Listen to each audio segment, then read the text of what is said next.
Fermenter जो है वो ऐसी मशीन को कहते हैं या ऐसे कंटेनर को कहते हैं जिसके अंदर फर्मेंटेशन का प्रोसेस हो रहा होता है और इसके अंदर वो सारी रिक्वायर्ड कंडीशंस दी जाती हैं जो कि ज़रूरी होती है फर्मेंटेशन के प्रोसेस के लिए। तो ये दो तरह के होते हैं, कुछ बैच होते हैं और कुछ जो हैं वो कॉन्टीन्यूस होते हैं, ठीक है। तो ये जो आप डायग्राम देख रहे हैं ये है एक अदद बैच फर्मेंटर की। इसमें ये होता है कि प्योर कल्चर ऑफ बैक्टीरिया जो है वो ऊपर से इंटर किया जा रहा है और यहाँ पे सबस्ट्रेट पहले से मौजूद है, ठीक है। और यहाँ से कल्चर आ रहा है और यहाँ से रॉ मटेरियल आ रहा है, ठीक है। तो यहाँ पे सबस्ट्रेट पहले से मौजूद है, ठीक है।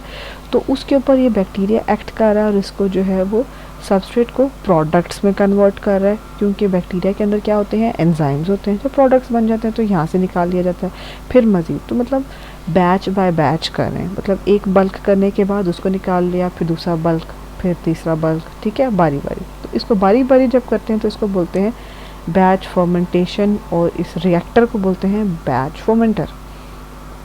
जबकि ये जो दूसरा वाला है इसमें ये है कि ऊपर से इसका रॉ मटेरियल आ रहा है और नीचे से इसका प्रोडक्ट जा रहा है।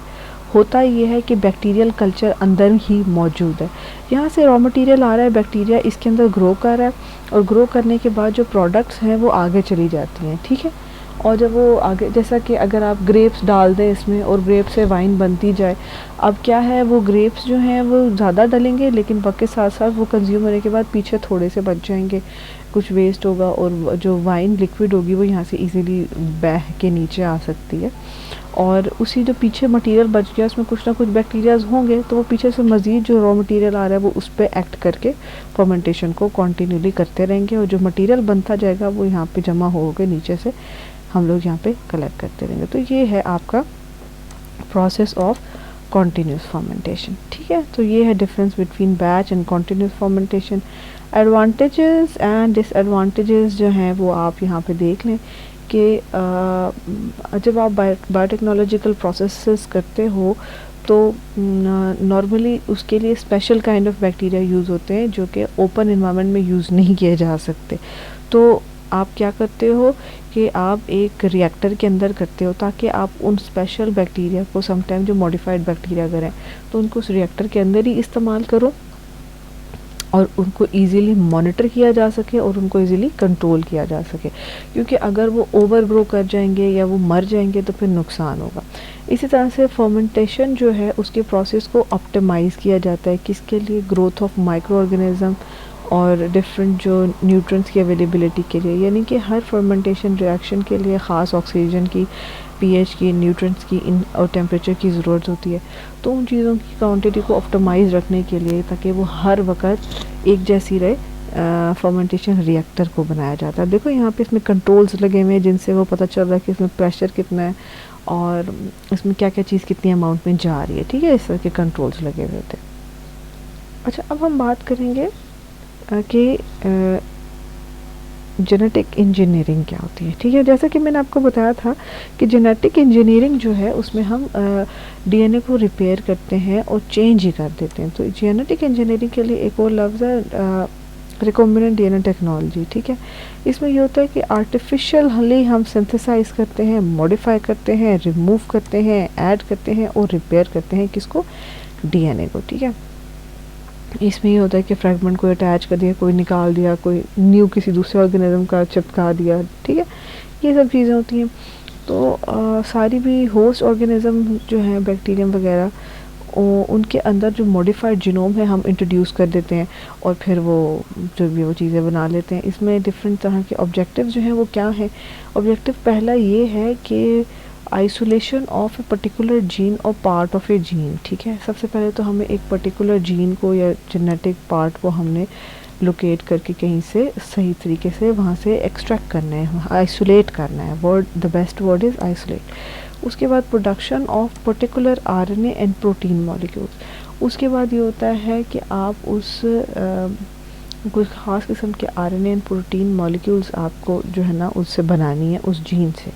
और वो कैसे होगी कि जब आप इस जीन को किसी दूसरे लिविंग सिस्टम में डालेंगे, वो मैं भी आपको आगे बताऊंगी।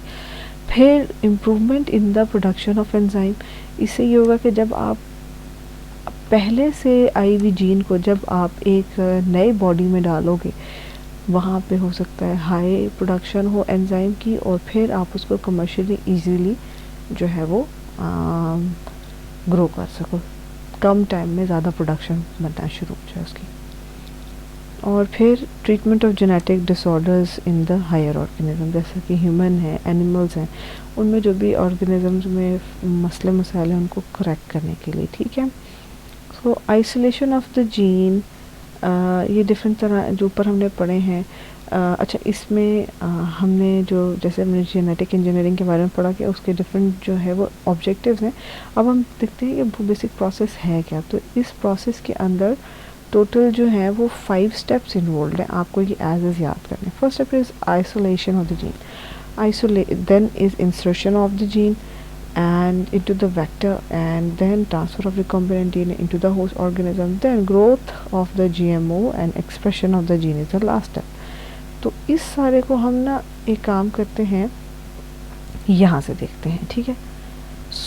सबसे पहला स्टेप है isolation of the gene. Isolation of the gene ये है कि जैसे ये ह्यूमन का सेल है, इस बेसिकली एग्जांपल में हम ये पढ़ रहे हैं कि ह्यूमन के अंदर जो इंसुलिन प्रोडक्शन की जो जीन है उसको कैसे हम जेनेटिक इंजीनियरिंग के ज़रिए बैक्टीरिया में प्रोड्यूस कर सकते हैं, ठीक है। तो इंसुलिन को तो हम क्या करेंगे, ये ह्यूमन का हेल्दी सेल है, इसके अंदर से एक जीन लेंगे जो कि इंसुलिन प्रोडक्शन की है, ठीक है, पीस ऑफ ए क्रोमोज़ोम, ठीक है। ये ह्यूमन का क्रोमोज़ोम है जिसको हमने एक छोटा सा पीस ले लिया, इस पर हमारी जीन ऑफ इंटरेस्ट मौजूद है, ये येलो वाला gene of insulin. So isolation of gene of interest, ठीक है। अच्छा, अब दूसरी बात क्या है कि हमें एक वेक्टर चाहिए। जो स्टेप नंबर 2 था वो था कि insertion of gene of interest into a suitable vector, ठीक है। अगर आप ऊपर भी जाके देखें तो उसमें फिर आप ये देखें कि आपके पास वेक्टर जो है वो इस बैक्टीरिया जिसके अंदर आपने डालना है पहले से मौजूद होता है, उसी बैक्टीरिया को आप जो है वो क्या करते हो, सर ये इसका होस्ट का अपना जीनोम है, इसको नहीं हम यूज़ करेंगे, ये रेड वाले जो है वो extra DNA, extra chromosomal DNA जो है इसको प्लाज्मिड्स बोलते हैं, इनको एज अ वेक्टर यूज़ किया जाता है। तो ये प्लाज्मिड जो है यहाँ से निकाल दिया जाएगा, एक एंजाइम लिया जाएगा जिसके ज़रिए इसको भी कट किया है और ये पीस डेवलप हुआ है, और इसको भी कट करेंगे तो ये पीस यहाँ से कट जाएगा, सर्कुलर पीस। अब ये वाला न्यू पीस इसके अंदर इंसर्ट कर दिया जाएगा तीसरे स्टेप में, और ये लाइगेट हो जाएगा। और फिर ये जो न्यूली फॉर्म जो हमारा प्लाज्मिड है, यानी recombinant plasmid, recombinant DNA, recombinant मतलब gene attach with the plasmid, इसको अब जो है वो हम इन नए बैक्टीरिया के अंदर इंसर्ट कराएंगे, ठीक है। तो transfer of the recombinant DNA into the host bacteria cell, ठीक है। जब एक दफ़ा ये इस सेल में आ जाएंगे तो ये क्या करेंगे, आपको पता है एसेक्सुअल रिप्रोडक्शन से बैक्टीरिया ग्रो करता है, तो ये अपनी जैसी बेतहाशा कॉपीज़ प्रोड्यूस करेगा। तो हर जो सेल है उसके अंदर ये एक अदद मॉडिफाइड जीन मौजूद होगी, और ये मॉडिफाइड जो सेल्स होते हैं इनके अंदर इस जीन की मौजूदगी की वजह से इसका बाय प्रोडक्ट यानी इंसुलिन भी बनेगा।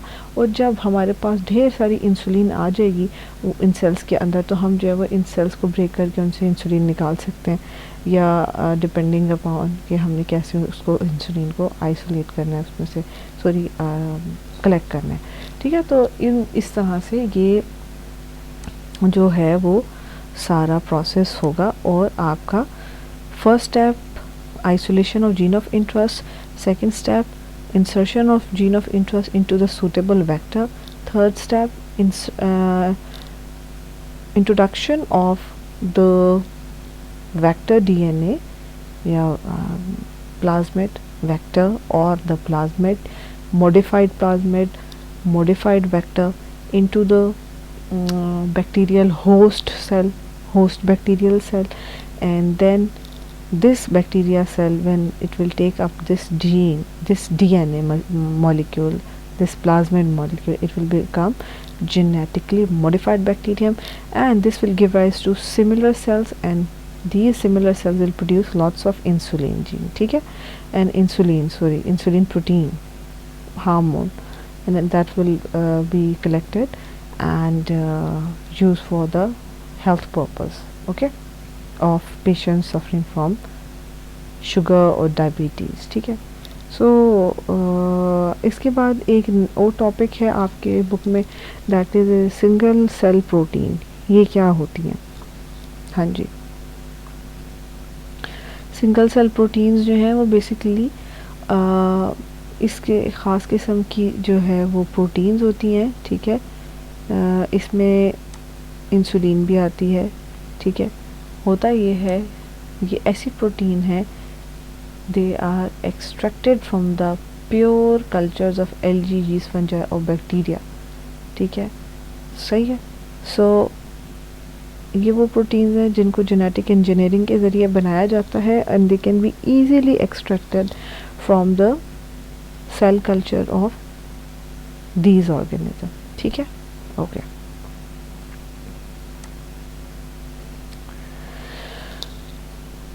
अब होता ये है कि जब आपके पास कोई एक सेल है, जैसे कि हमने ऊपर बनाया ये जेनेटिकली मॉडिफाइड सेल, तो हम क्या करते हैं कि इससे बनी है एक सिंगल सेल प्रोटीन जिसका नाम है इंसुलिन। तो हम क्या करते हैं कि इन बैक्टीरिया को जो है हम फूड देते हैं ऐसा जो कि कोई वेस्ट मटेरियल हो, और इससे ये होता है कि वेस्ट भी रिड्यूस हो जाता है, और वही बैक्टीरिया क्योंकि अब जेनेटिकली मॉडिफाइड होते हैं, उनमें एक एक्स्ट्रा जीन होती है, फॉर एग्जांपल इंसुलिन की, तो वो खाना खाते हैं और साथ में उस खाना खाने के बाद उस एनर्जी को इस जीन के एक्सप्रेशन में इन्वेस्ट जब करते हैं तो साथ साथ इंसुलिन भी बनती है। अगर हम जो भी इसको फूड देंगे इनकी मतलब लाइकनेस का वो खा लेंगे और इसे ये मतलब इंसुलिन बना देंगे। तो इन बैक्टीरिया के अंदर जो है वो सिंपल जो आपका वेस्ट होता है, जिसमें ये आपके एग्रीकल्चरल वेस्ट होता है, उसको भी ये खा सकते हैं। तो यहीं पे यही बात बताई हुई है कि डिफरेंट एग्रीकल्चरल वेस्ट है, इंडस्ट्रियल वेस्ट है, natural gas like methane etcetera का वेस्ट है, तो इन मॉडिफाइड सेल्स को ये वेस्ट चीज़ें खिलाने के लिए देते हैं और इनसे अपनी पसंद की जो भी चीज़ बनानी होती है वो बना लेते हैं। तो इस तरह से ये सिंगल सेल प्रोटीन जो है वो इनके अंदर बन जाती हैं। सिंगल सेल मतलब bacteria is a single cell organism, तो इनके अंदर जब प्रोटीन्स बनाई जाती हैं तो उनको हम बोलते हैं सिंगल सेल प्रोटीन। हालांकि जो इंसुलिन है वो हायर ऑर्गेनिज्म में बनती है, मल्टी सेलुलर ऑर्गेनिज्म में बनती है, एनिमल्स में बनती हैं, ह्यूमन में बनती हैं, लेकिन जब हम इसकी जीन को जेनेटिकली मॉडिफाई कर लेते हैं तो अब ये बैक्टीरिया के अंदर बन रही है जो कि एक सिंगल सेल ऑर्गेनिज्म है, यूनिसेलुलर ऑर्गेनिज्म है, ठीक है। So this is all over the concept. और इसको इस कंसेप्ट को क्यों इतना ज़्यादा वो मिली, क्योंकि मैसाचुसेट्स इंस्टीट्यूट ऑफ टेक्नोलॉजी जो है वो इन्होंने ये इंट्रोड्यूस किया कि जहाँ पे जिन इलाकों में फूड की अवेलेबिलिटी नहीं है तो और उनको वो फूड चाहिए, तो हम ये करते हैं कि उसी फूड को हम बैक्टीरिया के अंदर डाल के प्रोड्यूस कर लेते हैं एंड देन हम लोगों को दे देंगे कि वो लोग जो है उन बैक्टीरिया से निकलने वाले फूड को खाएं। जैसा कि ना recently I have read somewhere कि आर्टिफिशियली मिल्क बनाया गया है जो कि काऊ नहीं बनाती बल्कि बैक्टीरिया बना रहे हैं, ठीक है। एक फर्मेंटर के अंदर उन्होंने बैक्टीरिया को डाला है और वो बैक्टीरिया वो मिल्क बना रहे हैं। अब वो कैसे किया, उन्होंने बैक्टीरिया के अंदर काऊ के जो मिल्क प्रोडक्शन वाली जीन्स थी ना वो सारी डाल दी और फिर उन्होंने उसको उन बैक्टीरिया को एक फर्मेंटर में डाल दिया। उन बैक्टीरिया ने क्या करना शुरू किया, वेस्ट को खाना शुरू कर दिया और मिल्क बनाना शुरू कर दिया। और मिल्क जो है वो उन्होंने जब कलेक्ट किया तो it has similar taste just like the ordinary milk जो कि काउ मिल्क होता है, ठीक है। तो इस तरह के डिफरेंट तरीके की चीज़ें हैं जो कि हो रही हैं।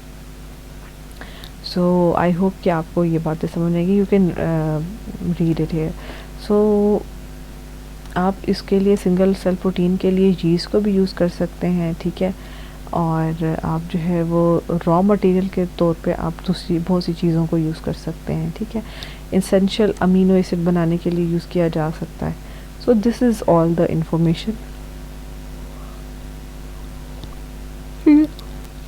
एक जो फ़ायदा होता है वो ये होता है कि जब सिंगल सेल्स जो है मतलब बैक्टीरियल सेल जो हैं वो एक प्रोटीन को बनाते हैं तो उसमें सीजनल वेरिएशन नहीं होती है, क्योंकि बैक्टीरिया जो है वो वेदर से उस तरह से हम लोग वैसे वेदर से सेंसिटिव तो हैं, लेकिन क्योंकि हम फर्मेंटर में बनाते हैं और सारी कंडीशंस कंट्रोल्ड होती हैं, टेम्परेचर की, पीएच की, न्यूट्रेंट की, इसलिए हमको ज़्यादा कोई नुकसान पड़ता नहीं है, ठीक है।